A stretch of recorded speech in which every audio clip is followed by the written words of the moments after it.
but whether they want to hear it or not, the Lord always sends forth watchmen to warn. He always does. He never does anything till he warns.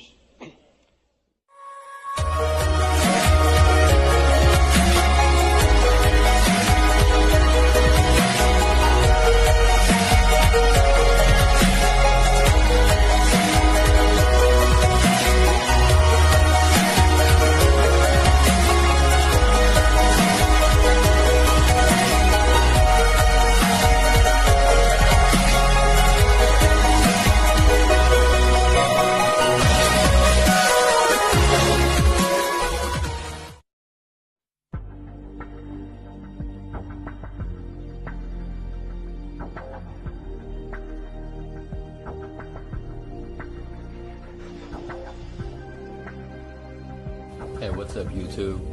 It's Brother Christopher here once again and stuff. I had another vision the other night, and I thought I would share it with you. You know, I had this vision. It started off pretty much as a dream, you know, and in my dream, it seemed I was running from war, and you know, most of my dreams be about war and stuff, y'all, but I was having a dream that I was running from people most of the night. But right at the very end of my dreams that I was having, I seemed to have been accompanied by an angel. He was showing me water, a whole bunch of water that covered a town, and he told me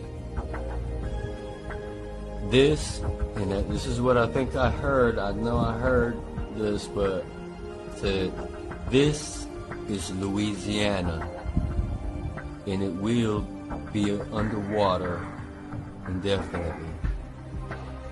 And I looked, but when he said it like indefinitely, like, you know what I mean? It was weird. He said, "This is Louisiana." And as I was looking at what he was showing me, it was like I went underwater with him, and we were looking at like a town with debris floating around, like we were underwater looking underwater from that view. So like and telepathically it was like he said, "And it will be under indefinitely." And then I woke right up, and I posted a picture, I posted a post on Facebook saying I just woke up from a dream that an angel showed me Louisiana all the way underwater. And when I woke up, I was like, you know, I thought I heard Louisiana somewhere had another big flood going on, but this is bigger than that. The angel said indefinitely, like as if that whole little section of the U.S. is going to be underwater. Now, today I just saw the news that Houston had a big old flood, and they said it's going to get worse if it keeps raining. Now, I know it's kind of down there in that area, the Gulf of Mexico area, I guess. I'm not positive, but, you know, yeah, it's down there somewhere, but I just want y'all to be aware and stuff that, you know, the angel came and visited me and told me Louisiana will be underwater indefinitely.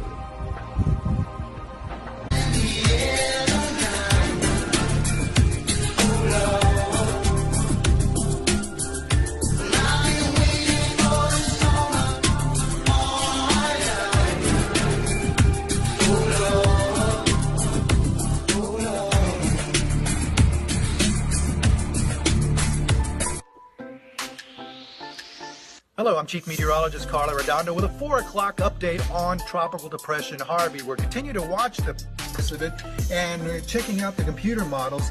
This is the satellite photograph of Harvey. You can see it's down in the Gulf of Mexico, well to our south, but you can see the clouds extend all the way up towards our area. So some of the clouds across our region are some of the blow-off of the thunderstorms from Harvey. So we have some clouds there from that tropical system out there. Now, this is the latest advisory as of 4 o'clock. You can see the winds are at 35 miles per hour. It is moving now at 2 miles per hour. It was stationary as of the 1 o'clock advisory, and you can see its location well south of Port O'Connor, Texas. So the big question is, where is it going to go and what it's going to do? Here's the latest track from the National Hurricane Center. So as we get towards Friday, we're going to see this system get closer to the coast of Texas. So by Friday at 1 p.m., it could be a very strong tropical storm or even a weak hurricane. So remember, when we've talked about these intensity forecasts from the National Hurricane Center, they're not as reliable as the track forecast. So usually I say it could be a category up or a category below. So this could be either a tropical storm or it could even be a weak hurricane. So that's something that we're going to have to keep an eye on over the course of the next couple of days, how strong it's going to be. Yeah, even though the direct impact of landfall is not going to be in Louisiana, there's still going to be some impacts for us. Now watch what happens as we go through. This is Saturday, 1 o'clock in the afternoon. Watch what happens now as we go forward. Sunday, 1 o'clock in the afternoon. Not very far from its location on Saturday.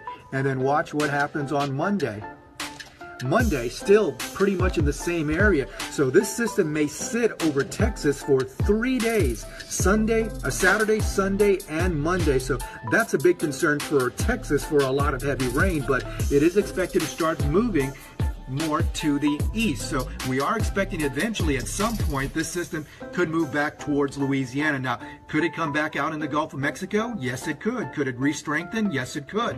So we're going to keep an eye on where it goes. We're hoping it stays inland as it comes towards us. That way it'll stay a weak tropical storm or even just a depression as it moves towards us. But either way, we do think it's going to be a big rainmaker for us. That's why the possibility of heavy rain in our area is going to be our big concern. So as I show you some of the rainfall amounts that are predicted by these computer models, you can see that this is the way it looks as far as the wider picture. A lot of the heavy rain will be across southeast Texas, of course, with the landfall.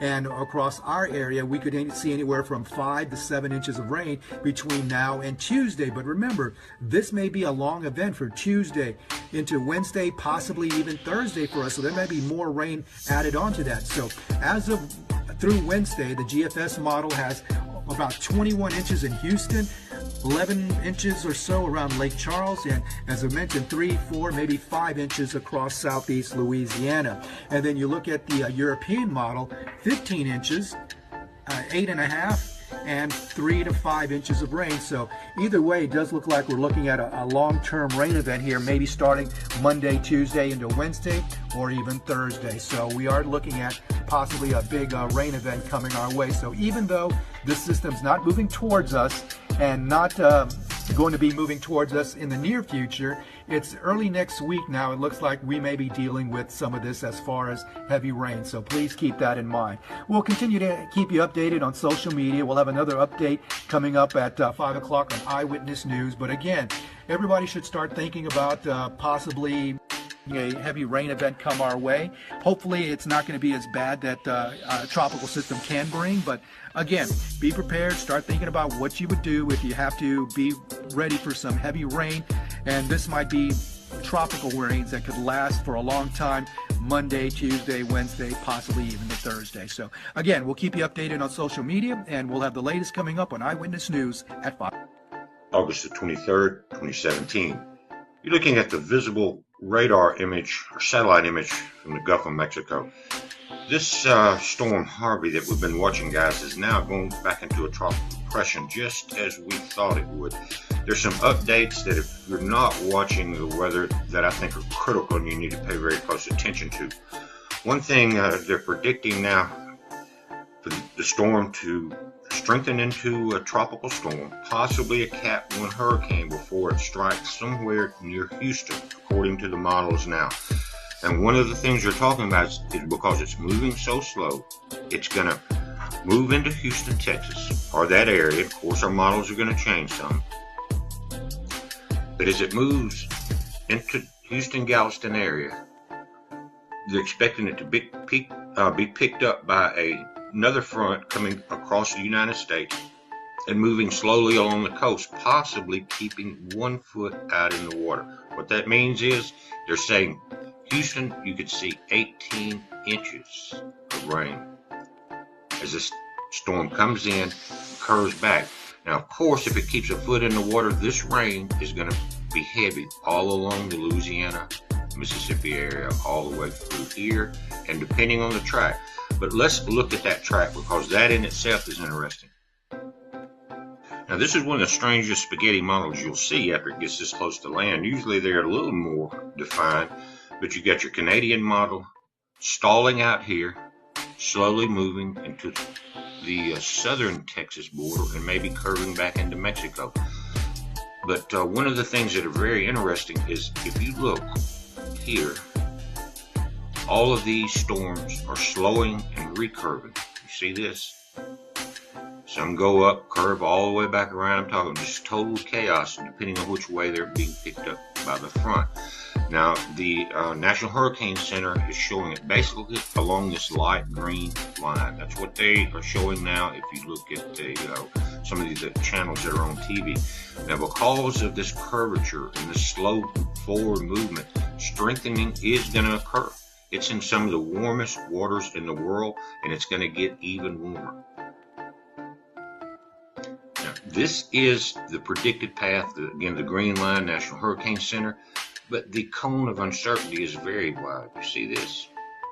Then it shows a curve in keeping itself out over the water. Now it's saying by Friday, by this particular model, it will be up to a strong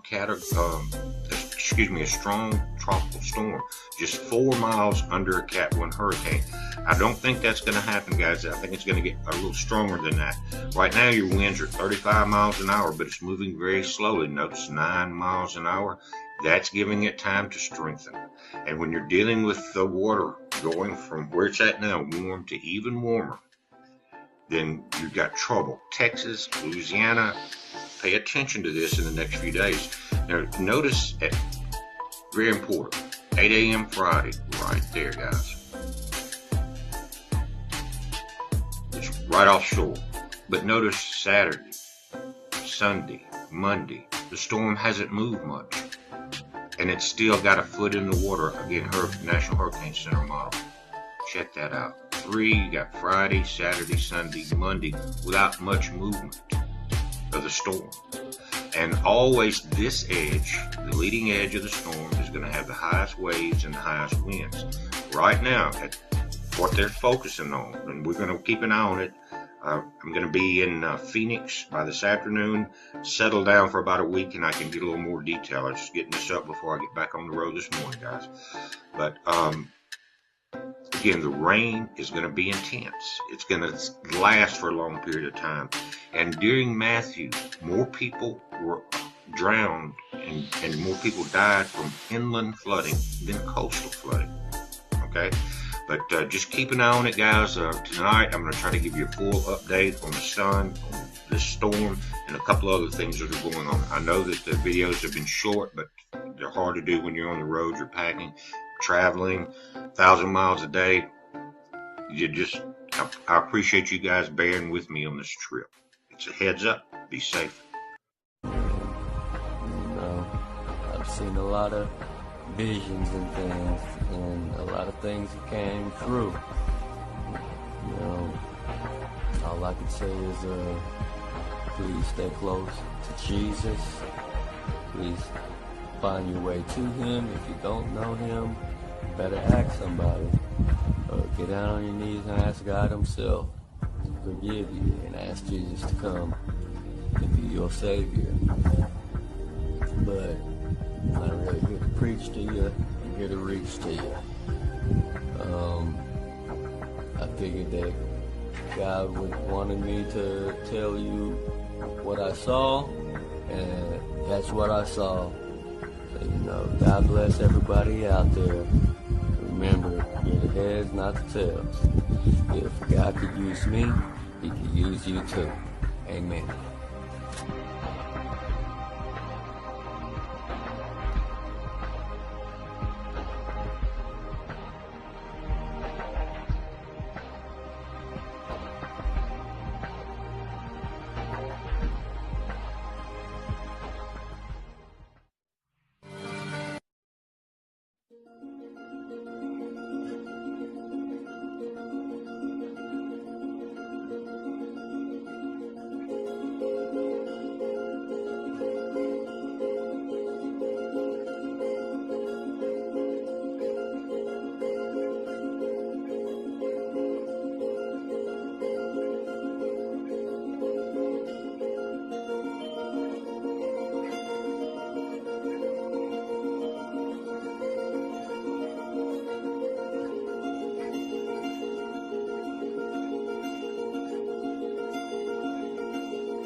Let's go. Oh, there's a snake over there. Be careful for you.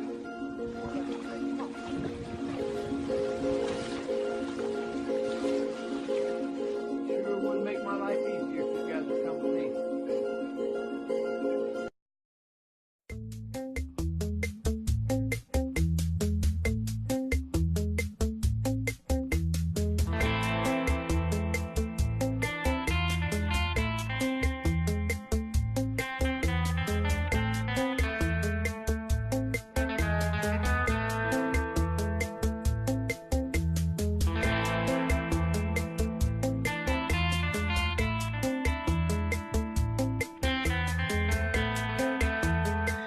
Guys, I'm seeing something very unusual on the GOES satellite.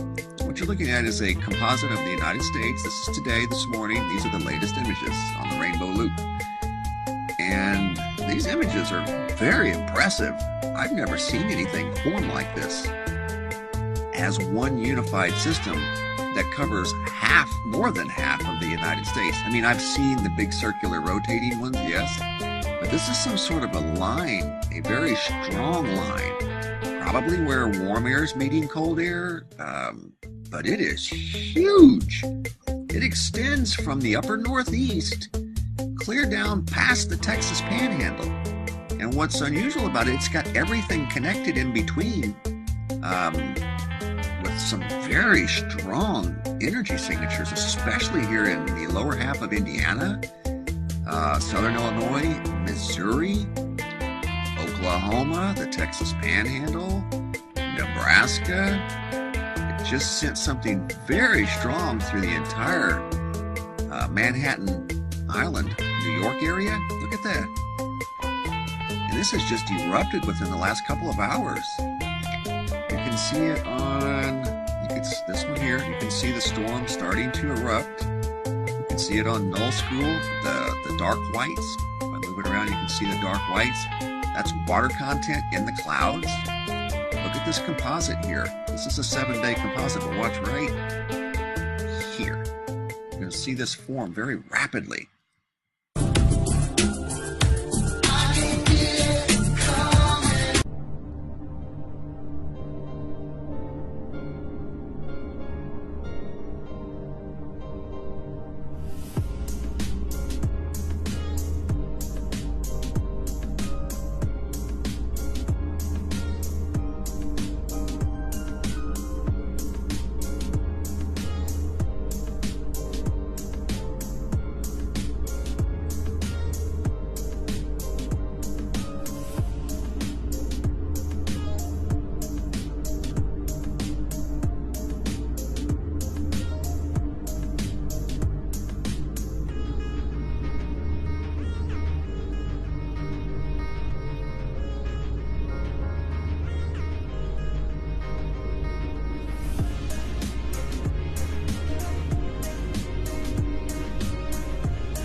Orleans under a state of emergency this morning. The city's water pumping system is malfunctioning, and with more rain in the forecast, officials say some neighborhoods are at risk of serious flooding. New Orleans is still recovering from last weekend's heavy rains. The city has only one working turbine, which provides power to drainage pumps, so schools are closed today as a precaution.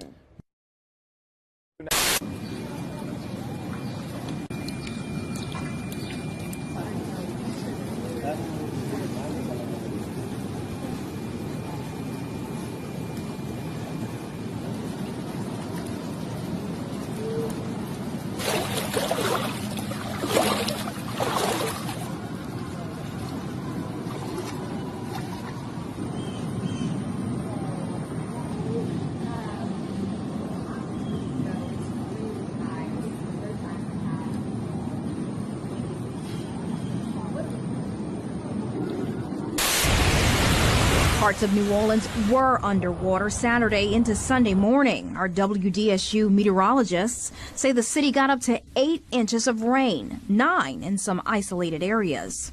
Gentilly to Lakeview, Mid-City to Treme, and parts of the CBD were all impacted. For several hours, homes and businesses dealt with standing water. The devastating floods that swamped New Orleans last weekend have cost a number of officials their jobs. DeMarco Morgan is there. As heavy rains on Saturday created flooding scenes reminiscent of Hurricane Katrina, 20 of the city's 121 drainage pumps were out of commission. Sewerage and Water Board Superintendent Joe Becker initially told us Monday the pumping stations were working at full capacity. So there was no problems with the pumps at all. All the pumps were working. All of them were operating. But the following day, at a city council meeting, he was forced to backtrack. We tried to say, well, I was trying to say that we used the available pumping capacity to its fullest extent. With nearly 10 inches of rain in 3 hours, Becker said the pumps were overwhelmed, but he admitted some were offline due to maintenance. One pump station operated at just 52% capacity. Now, 2 officials in charge of the pumping and drainage systems are out. Mayor Mitch Landrieu has asked for more resignations. When you have credibility issues around anything, whether it's a big or small contributor to a major event, you have to do that.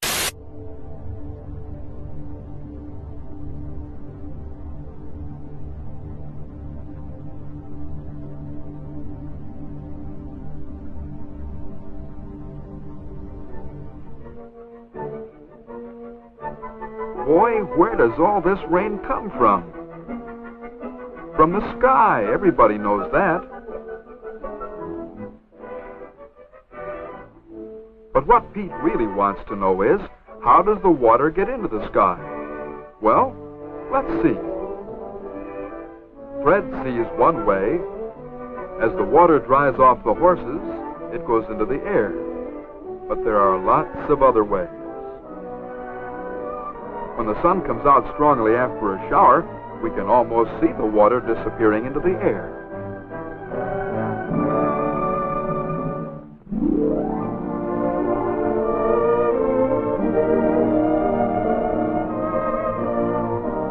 Here, heat from the sun is drying the roof. Water at the top edge of the puddle slowly disappears into the air right before our eyes. Billions of gallons of water go into the air every hour from the ponds, lakes, rivers, and oceans all over the world. In fact, everything that dries is giving water to the air. Even wet fields do this.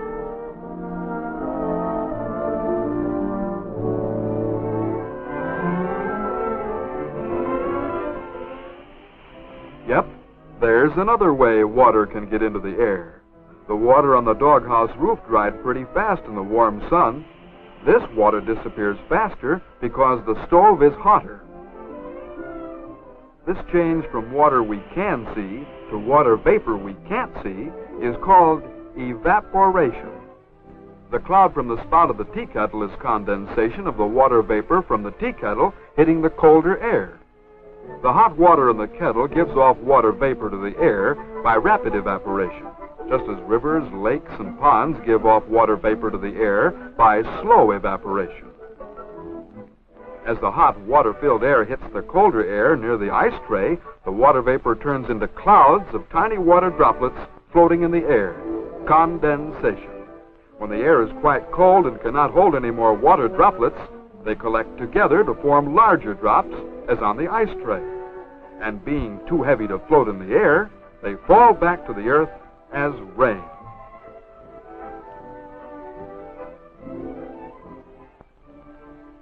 Without water in the air, we couldn't live. Our fields would be dry and nothing would grow.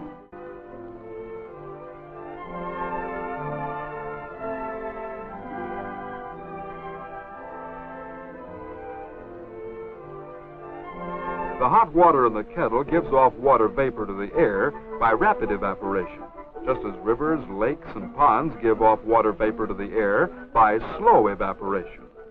The hot water in the kettle gives off water vapor to the air by rapid evaporation, just as rivers, lakes, and ponds give off water vapor to the air by slow evaporation. The hot water in the kettle gives off water vapor to the air by rapid evaporation, just as rivers, lakes, and ponds give off water vapor to the air by slow evaporation.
you ever wonder where the rain comes from, here it is.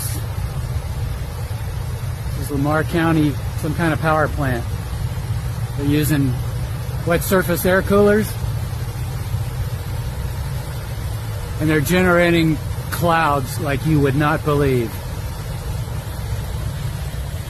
I've just been sitting here on a bike ride, getting all wet, and it's these guys right here that are making the weather, combined with whatever other goddamn crap they're using.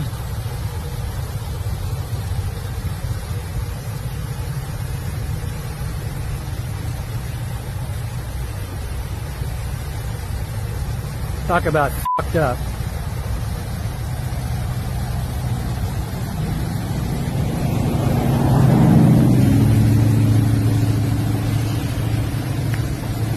Look at this stuff.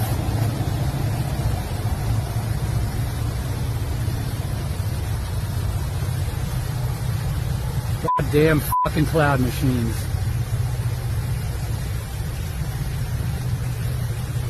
This is where the rain comes from, people. Open your goddamn eyes.